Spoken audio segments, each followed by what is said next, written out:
aula passada, a professora Rose nos falou sobre o simbolismo. Vimos em que período histórico ele está inserido. O simbolismo foi uma tendência literária que aconteceu nas duas últimas décadas do século XIX. No Brasil, essa tendência literária passou quase que despercebida. Observamos as características da poesia simbolista. A linguagem da poesia simbolista é uma linguagem fechada, fluida. O poeta simbolista gosta do cromatismo, gosta de empregar inúmeras figuras de linguagem como metáforas, aliterações, assonâncias e, além disso, a linguagem simbolista também é uma linguagem altamente sinestésica. Soubemos que o maior representante do simbolismo universal foi o brasileiro Cruz e Souza e vimos quais as suas características e obras. Cruz e Souza, conhecido como Cisne Negro, é o maior representante não só do simbolismo brasileiro, mas como do simbolismo universal. Bons estudos!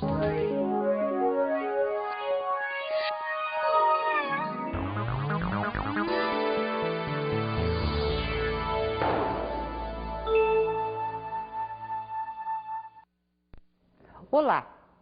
Hoje nós vamos abordar o pré-modernismo. Na verdade, nas últimas aulas, nós vimos que as tendências literárias dominantes do período podíamos observar uma convivência do simbolismo com o parnasianismo. Pois bem, nesse período pré-modernista, o parnasianismo ainda não havia sido abolido totalmente.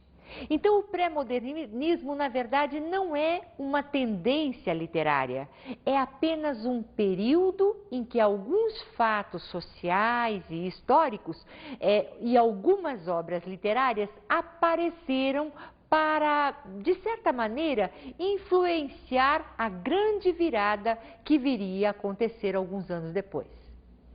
Nós vamos observar que, historicamente, é nesse período, ou seja, no início do século XX, em que acontece uma onda de misticismo no Ceará, com o surgimento do Padim Cisso, não é? O famoso Padre Cícero, que todos conhecem, e que até hoje continua sendo reverenciado pelos cearenses, sobretudo. É desse período também que nós devemos nos lembrar da revolta da chibata acontecida no Rio de Janeiro, em que os marinheiros se rebelaram contra os castigos corporais, e esses marinheiros, comandados por João Cândido, o almirante negro, então se revoltam. Também no Rio de Janeiro acontece nesse período a revolta da população contra a vacina obrigatória, a vacina contra a varíola, né, de Oswaldo Cruz. Nós vamos observar também no início do século XX o ciclo da borracha atingindo seu apogeu, a inauguração do Teatro de Manaus, um teatro famoso na época, até hoje um dos maiores e mais respeitados do Brasil. Também acontece no início do século XX aquela onda de imigração dos italianos para o Brasil. E depois, logo em seguida, a famosa greve dos operários em São Paulo. Nós ainda temos de anotar neste período, que é um fato relevante, a onda ou o aparecimento do cangaço.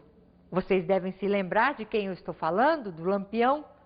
Então, fatos como esse começam a dar-nos a impressão de que as coisas estão mudando no comportamento. E é evidente que a literatura podemos observar nesse período uma espécie de esgotamento dos assuntos até então abordados pelos intelectuais. O que vem a ser o pré-modernismo? O pré-modernismo não é, na verdade, uma tendência literária. O pré-modernismo é apenas um período em que nós vamos acomodar algumas obras literárias que, se não eram de todo inovadoras, elas apresentavam alguma novidade para aquele momento. Que novidades eram essas? O que chamou mais atenção das pessoas que se dedicavam a escrever naquele momento? Nós podemos observar a convivência com diversas tendências artísticas. Então, de 1900 a mais ou menos 1920, 21, nesta faixa nós não podemos demarcar o período muito precisamente, mas nesse período nós vamos observar que não há uma linha de um único pensamento, sobretudo na literatura. Nós vamos observar que os intelectuais passam a se interessar pela realidade brasileira. Vocês devem se lembrar quando nós falamos sobre o simbolismo e sobre o parnasianismo, não é? Em que os poetas viviam aquele mundo de nefelibatas, ou seja, de viajante das nuvens, uma realidade que não era palpável, um mundo de sonhos. Agora não. Os intelectuais começaram a valorizar aquilo que a nossa terra tinha de melhor ou aquilo que caracterizava a nossa realidade. Então, o período pré-modernista é um período em que surgem, de certa maneira, 4 grandes escritores com suas respectivas obras. Mas antes de falarmos sobre esses escritores, eu gostaria de chamar a atenção de vocês para um texto escrito por um desses intelectuais em que ele ironiza a forma como os intelectuais de até então o faziam. Prestem atenção à crítica que ele faz à forma rebuscada de empregar a linguagem. Isto porque os escritores que estavam surgindo neste momento já buscavam também uma linguagem mais simples, mais coloquial, o jeito de falar do brasileiro nativo, uma linguagem mais brasileira. Escutem, então, o texto de Antônio de Alcântara Machado. O literato nunca chamava a coisa pelo nome, nunca. Arranjava sempre um meio de se exprimir indiretamente. Com imagens poéticas, figuras de retórica, metáforas e outras bobagens complicadíssimas, abusando. Ninguém morria, partia para os páramos ignotos. Mulher não era mulher, qual o quê? Era flor, passarinho, anjo da guarda, doçura desta vida, bálsamo de bondade, fada ou diabo. Mulher é que não. Depois, a mania do sinônimo difícil, a preocupação de embelezar, de esconder, de colorir. Nada de pão, pão, queijo, queijo. Não, senhor. Escrever assim não é vantagem. Mas pão, epílogo tostado dos trigais dourados, é bonito, disfarça bem a vulgaridade das coisas, canta nos ouvidos, é asnático, absolutamente asnático. O literato não se contava em exclamar como cheiram as magnólias. Não, as magnólias eram capazes de se ofender com tanta secura. Ele então acrescentava poeticamente: flores de carne, seios de virgem, pronto. As magnólias já não tinham o direito de se queixar. Antônio Alcântara Machado. Representantes do pré-modernismo. Nós temos 4 grandes representantes desse período literário. Nós consideramos representativos do pré-modernismo brasileiro o escritor Euclides da Cunha com a obra Os Sertões, o escritor Lima Barreto com a obra Triste Fim de Policarpo Quaresma. Nós temos ainda Monteiro Lobato com a obra Urupês e temos Canaã de Graça Aranha, um grande intelectual da época. O único poeta que apareceu nesse período da literatura foi o poeta Augusto dos Anjos, autor de uma única obra. Nós vimos que o pré-modernismo abarcou a realidade brasileira, que foi um período em que os intelectuais estavam preocupados com a nossa realidade. Então, o que aconteceu com estas obras? Estas obras abordam a realidade de algumas regiões brasileiras. Por exemplo, nós vamos ver Euclides da Cunha abordando ou se fixando no sertão da Bahia com a sua obra Os Sertões. Nós vamos ver o escritor Lima Barreto abordando o subúrbio do Rio de Janeiro com a sua obra, não só Triste Fim de Policarpo Quaresma, mas todas as suas obras. Nós vamos ver que Monteiro Lobato se fixa na região do Vale do Paraíba. E Canaã, de Graça Aranha, acontece tendo como cenário o interior do estado do Espírito Santo. Augusto dos Anjos é um poeta sobre quem nós vamos falar, atípico justamente por ser poeta e por ter características bem peculiares. Agora vamos falar sobre cada um desses representantes que ilustraram o período pré-modernista brasileiro. Euclides da Cunha talvez seja um dos grandes pensadores sociais que tivemos na nossa história. Euclides da Cunha teve a sua vida pessoal retratada numa minissérie chamada Desejo, transmitida pela Rede Globo, de forma que podemos compreender ou visualizar melhor os acontecimentos trágicos que envolveram a sua família. Quem assistiu deve lembrar-se da traição de sua mulher, Ana Solon, deve lembrar-se da revolta dos filhos em relação aos acontecimentos familiares, deve lembrar-se que ele foi assassinado pelo amante da esposa em 1909. Quem quiser saber mais a respeito da vida pessoal de Euclides da Cunha, é só procurar pela gravação da minissérie Desejo. Foi um excelente trabalho produzido pela Rede Globo.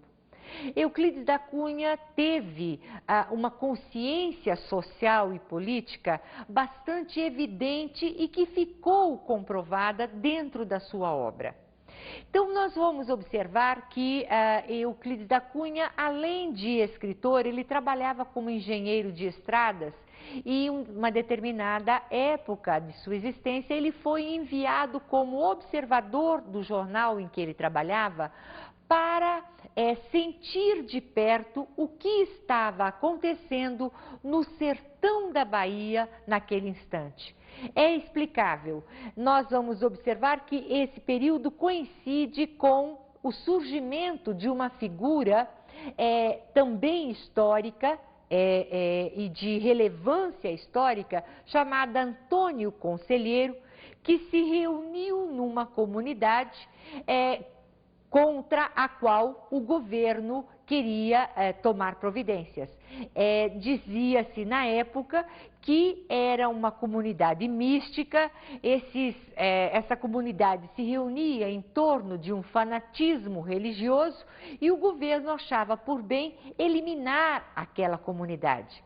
Euclides da Cunha, então, se dirige para o sertão, mora ali, observa de fato aquilo que está acontecendo e denuncia que, na verdade, os fatos apresentam-se com duas versões, aquela oficial e realmente o que estava acontecendo.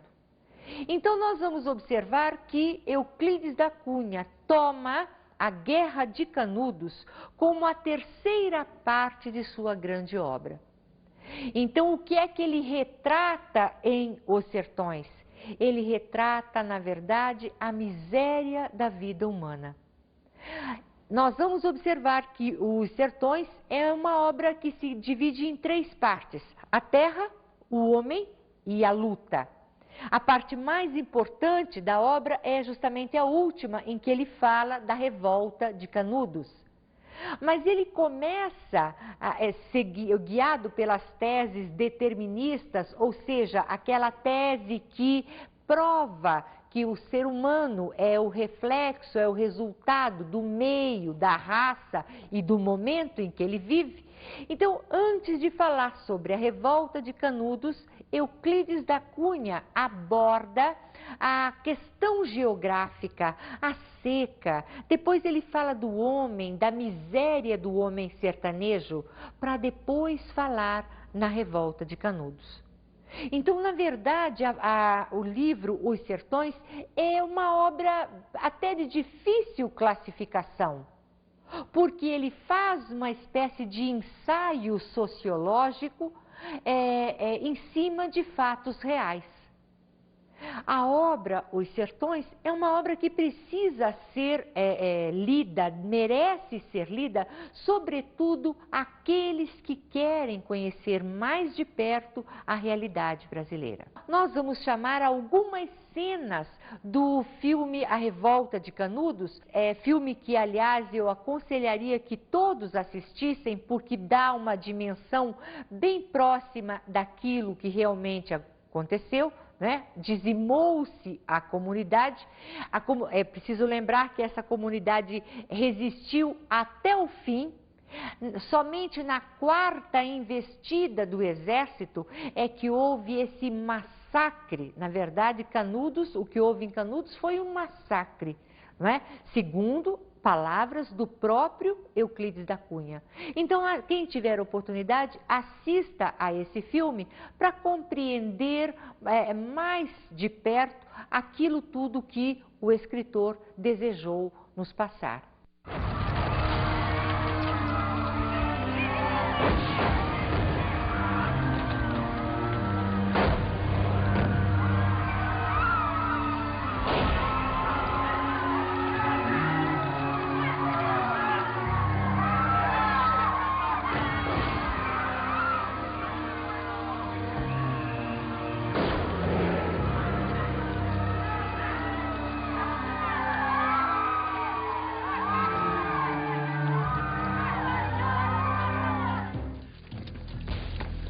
Queime, Canudos!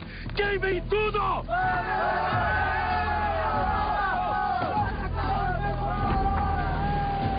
Fogo neles!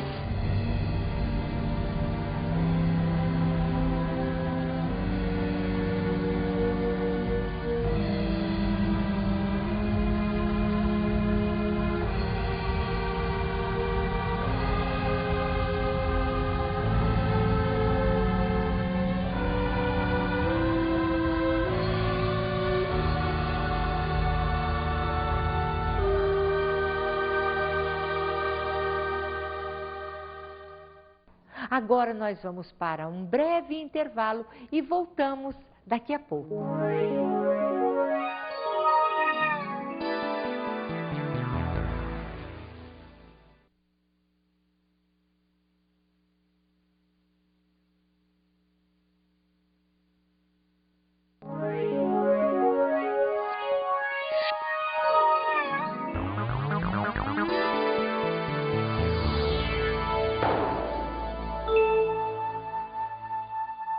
Vamos dar continuidade, então, aos representantes do pré-modernismo brasileiro, falando agora de Lima Barreto.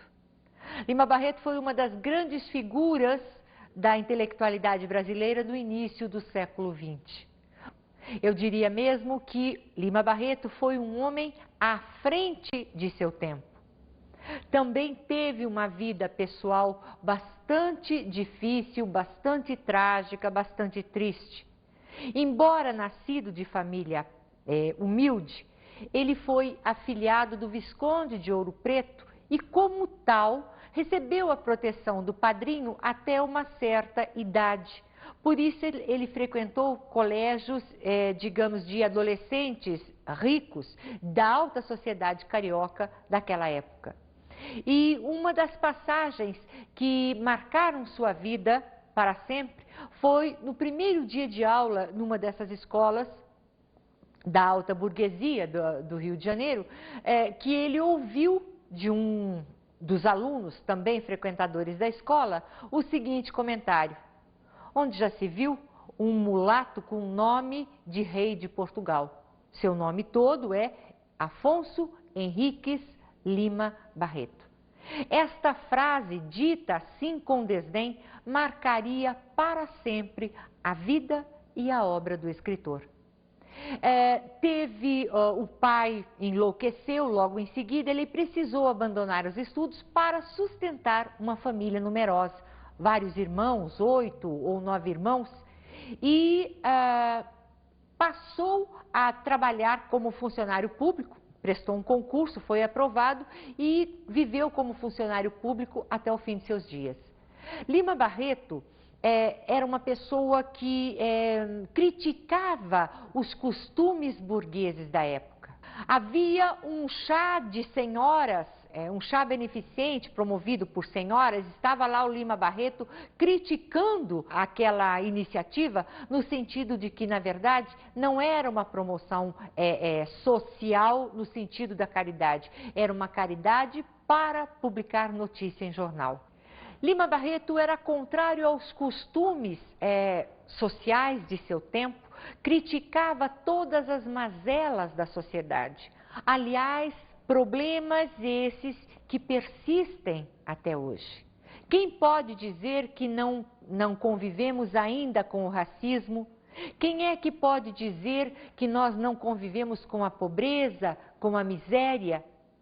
Quem é que pode nos afirmar que nós ainda não convivemos com as questões políticas, com os subornos, com a politicagem, com a falta de seriedade de homens públicos?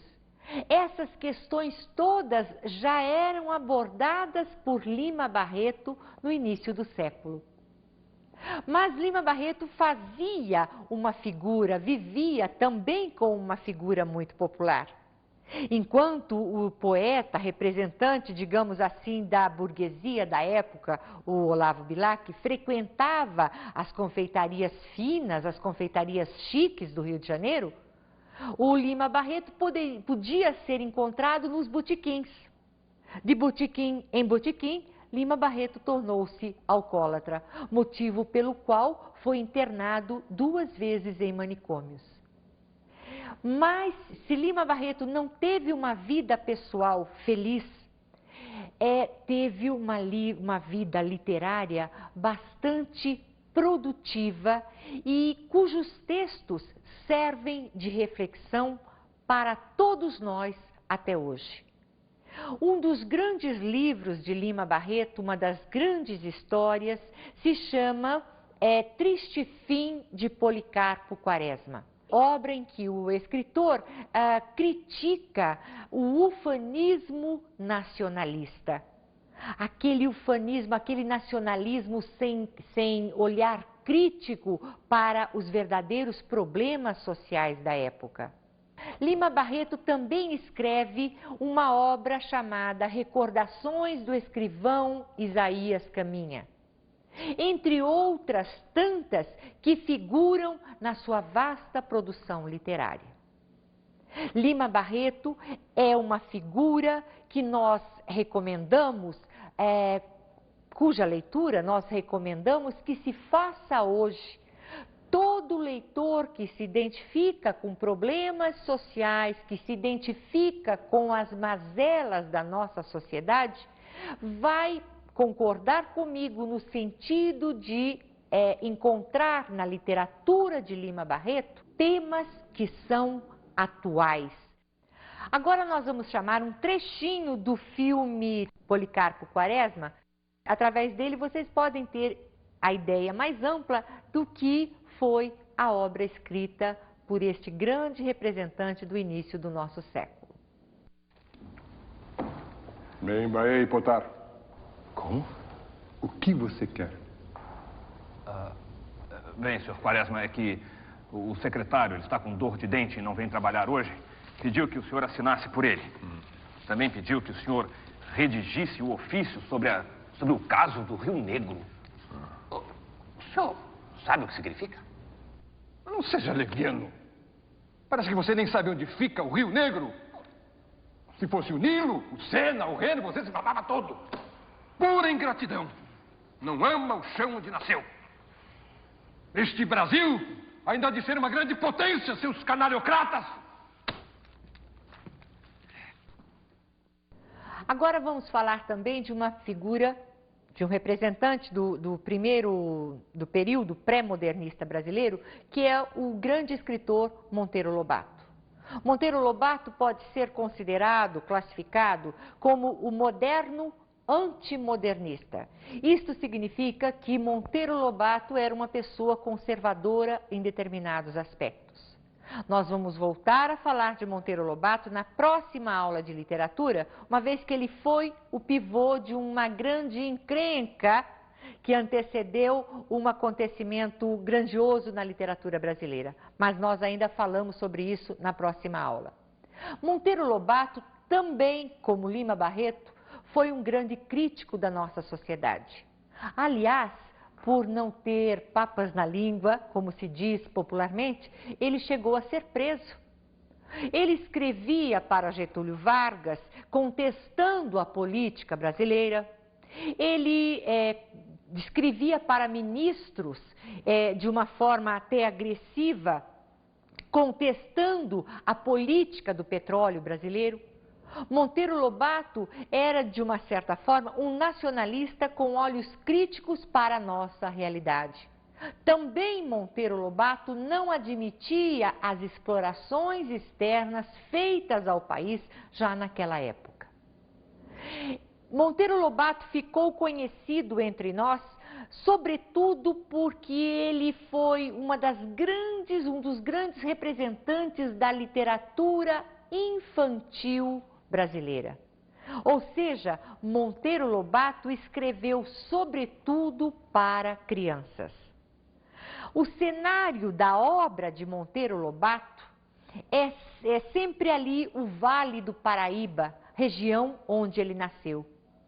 Nós vamos observar que Monteiro Lobato era uma pessoa apaixonada pelos livros e pela educação. É dele a frase que muita gente conhece, em que ele diz que um país se faz com homens e livros. Perdeu fortunas publicando livros, editando livros. Era um apaixonado pela literatura e usava a literatura como forma didática, como veículo de ensinar ou para ensinar as crianças. Nós temos hoje em reprise na televisão o Sítio do Pica-Pau Amarelo, com personagens todas criadas por Monteiro Lobato. Para a literatura de adultos, digamos assim, nós vamos encontrar um Monteiro Lobato focalizando as questões do Vale do Paraíba, sobretudo em Urupês, uma obra bastante conhecida, e vamos também ter de dizer que, como crítico da realidade brasileira, nós vamos observar que o Monteiro Lobato nem sempre acertou em sua vida. Foi ele o criador do famoso Jeca Tatu, ou seja, ele criou uma personagem, a personagem que mistifica o caipira brasileiro, mas ele faz no seu primeiro contato com essa personagem, ele passa a ideia, uma ideia meio equivocada do que seja esse caipira. Ou seja, o Jeca Tatu é visto num primeiro momento por Monteiro Lobato como uma pessoa preguiçosa que não quer trabalhar, que é amarelo, ou tem amarelão por conta, ou vermes, por conta da preguiça. Quer dizer, ele não entende as questões que determinam a miséria e a pobreza do povo. Já num segundo momento, depois, imaginamos, após uma reflexão do escritor, ele se penitencia diante daquela figura negativa que ele havia feito da personagem que ele mesmo criou. Então, nós vamos ver Monteiro Lobato pedindo, vamos dizer, entre aspas, desculpas à forma como ele tratou, em primeira mão, o Jeca Tatu. Nós recomendamos para os alunos que se interessarem pela vida e pelo trabalho literário de Monteiro Lobato, que leiam um livro chamado A Barca de Gleire. A Barca de Gleire é um livro fabuloso em que nós vamos observar a troca de correspondência, a vida entre Monteiro Lobato e um grande amigo seu chamado Godofredo Rangel. É na Barca de Gleire que todos nós podemos conhecer o interior dessa pessoa que foi um grande crítico da realidade brasileira. Temos também a figura do escritor Graça Aranha. Graça Aranha usou como cenário para sua obra chamada Canaã o interior, o sertão do Espírito Santo. A obra Canaã é uma obra que aborda a questão da imigração alemã e o contraste, ele faz o contraste dos imigrantes alemães que chegam ao Espírito Santo com a pobreza, a miséria do povo brasileiro que ali vive. Ou seja, ele contrasta as duas pobrezas. Quer dizer, de um lado a pobreza do imigrante alemão, do outro a miséria do brasileiro daquela região. Sobre Graça Aranha, nós também vamos voltar a falar sobre ele, já que foi um intelectual bastante respeitado nesse momento da literatura brasileira. Voltamos a falar sobre ele na próxima aula.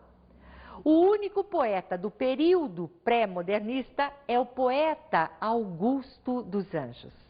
Augusto dos Anjos é um poeta que nós poderíamos classificar como atípico. Atípico porque ele faz uma poesia de difícil classificação. Aliás, a poesia de Augusto dos Anjos é trabalhada ou é muito observada por estudantes de medicina. Conta-se que na Biblioteca de Medicina do Rio de Janeiro não falta nunca a obra de Augusto dos Anjos. Por quê? Porque ele tem como característica preponderante da sua poesia empregar palavras que fazem parte da química, da física, da biologia. Ele faz uma poesia extremamente pessimista, tétrica. Era considerado o poeta das viúvas, o poeta dos deprimidos, dos suicidas. Agora nós vamos ouvir como exemplo um poema do Augusto dos Anjos, não dos mais representativos, mas através dele vocês podem observar essas questões sobre as quais eu mencionei agora.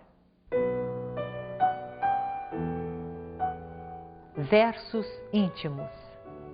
Vês, ninguém assistiu ao formidável enterro de tua última quimera. Somente a ingratidão esta pantera foi tua companheira inseparável. Acostuma-te à lama que te espera. O homem que nesta terra miserável mora entre feras, sente inevitável necessidade de também ser fera. Toma um fósforo, acende teu cigarro. O beijo amigo é a véspera do escarro. A mão que afaga é a mesma que apedreja. Se a alguém causa ainda pena a tua chaga, apedreja esta mão vil que te afaga, escarra nesta boca que te beija. Como se pode observar, imagens pessimistas, acostuma-te à lama que te espera, ou então imagens tétricas, escarra nesta boca que te beija. Este é Augusto dos Anjos, de quem não se pode esperar nenhum verso muito poético dentro daquele esquema que nós estamos habituados a ouvir. Agora nós vamos às nossas dicas de estudo de hoje.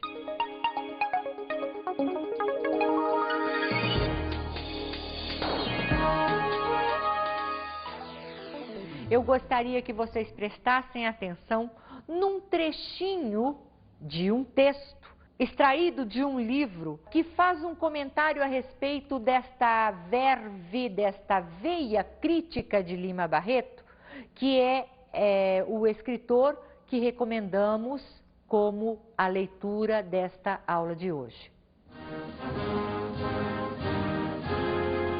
Muito cedo, percebeu as intenções imperialistas americanas. Não negava as qualidades do indivíduo americano. O que não admitia era o chamado estilo de vida que a burguesia norte-americana pretendia apresentar ao mundo como padrão ideal, modelo de ordem e prosperidade. Estava convencido de que os processos políticos dos Estados Unidos são os mais ignóbeis possíveis, que eles têm por todos nós um desprezo rancoroso e humilhante, que quando falam em liberdade, em paz e outras coisas bonitas, é porque premeditam alguma ladroeira e opressão.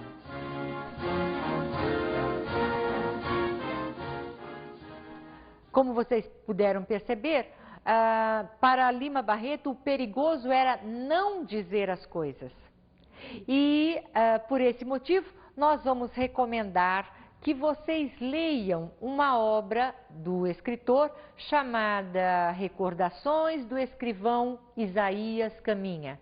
É uma obra de caráter autobiográfico em que vocês podem observar um momento em que o escritor faz uma crítica bastante violenta à imprensa brasileira da época. A aula de hoje termina aqui. Até a próxima oportunidade, se Deus quiser. Um abraço a todos vocês. Até lá!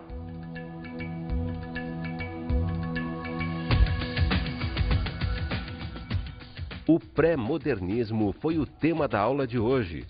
Observamos algumas características deste período. No período pré-modernista, nós vamos observar uma tendência de observar mais de perto a realidade brasileira, o interesse pela realidade brasileira. Vamos observar também a tendência na utilização de uma linguagem mais informal, menos rebuscada. Soubemos quem eram os representantes do pré-modernismo. Vimos quais as obras principais destes autores. Nós vamos encontrar na obra pré-modernista a presença de Euclides da Cunha com a obra Os Sertões. Vamos encontrar na obra de Lima Barreto Triste Fim de Policarpo Quaresma. Vamos encontrar o nosso Monteiro Lobato com Urupês, Negrinhas, Cidades Mortas. Também vamos encontrar no pré-modernismo nosso Graça Aranha com a obra Canaã e o poeta Augusto dos Anjos com a obra Eu. Até a próxima aula.